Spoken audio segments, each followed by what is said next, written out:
La Genèse, chapitre 25. Abraham prit encore une femme, nommée Kétura. Elle lui enfanta Zimran, Jokshan, Médan, Madian, Gisbak et Shuach.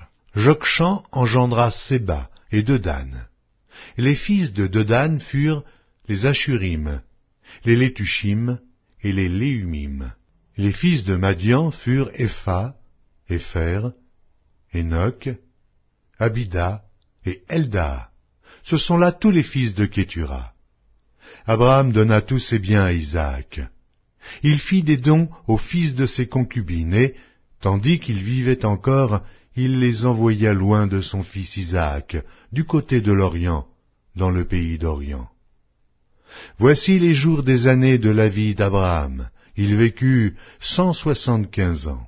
Abraham expira et mourut après une heureuse vieillesse, âgé et rassasié de jours, et il fut recueilli auprès de son peuple. Isaac et Ismaël, ses fils, l'enterrèrent dans la caverne de Macpéla, dans le champ d'Éphron, fils de Tchoar, le Hétien, vis-à-vis de Mamré. C'est le champ qu'Abraham avait acquis des fils de Heth, et là furent enterrés Abraham et Sarah sa femme. Après la mort d'Abraham, Dieu bénit Isaac, son fils.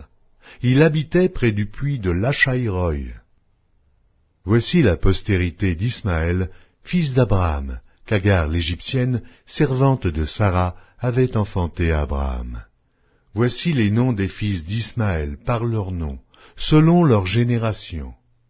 Nébajot, premier-né d'Ismaël, Kédar, Abdéel, Mipsam, Mishma, Duma, Massa, Hadad, Théma, Jétur, Naphish et Kedma.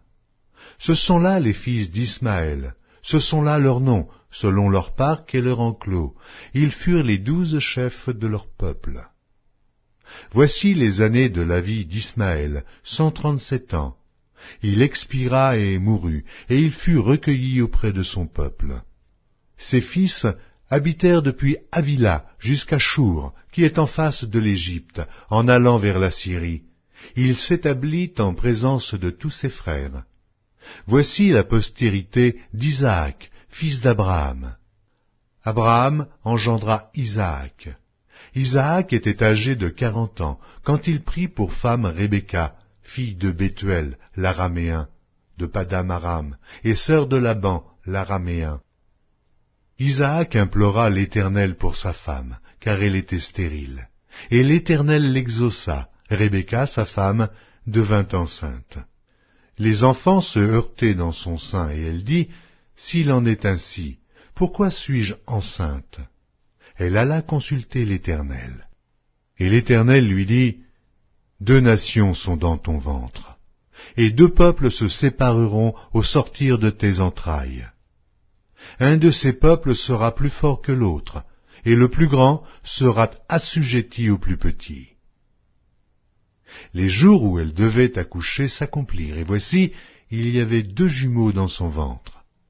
Le premier sortit entièrement roux, comme un manteau de poil, et on lui donna le nom d'Ésaü. Ensuite sortit son frère, dont la main tenait le talon d'Ésaü, et on lui donna le nom de Jacob. Isaac était âgé de 60 ans lorsqu'ils naquirent. Ses enfants grandirent. Ésaü devint un habile chasseur, un homme des champs, mais Jacob fut un homme tranquille, qui restait sous les tentes.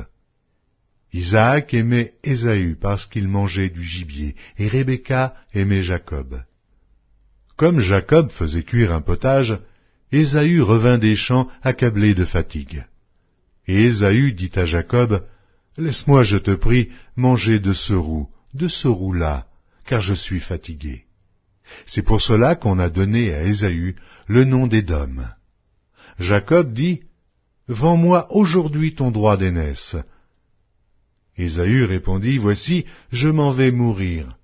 À quoi me sert ce droit d'aînesse ?» Et Jacob dit, « Jure-le-moi d'abord. » Il le lui jura, et il vendit son droit d'aînesse à Jacob. Alors Jacob donna à Ésaü du pain et du potage de lentilles. Il mangea et but, puis se leva et s'en alla. C'est ainsi qu'Ésaü méprisa le droit d'aînesse.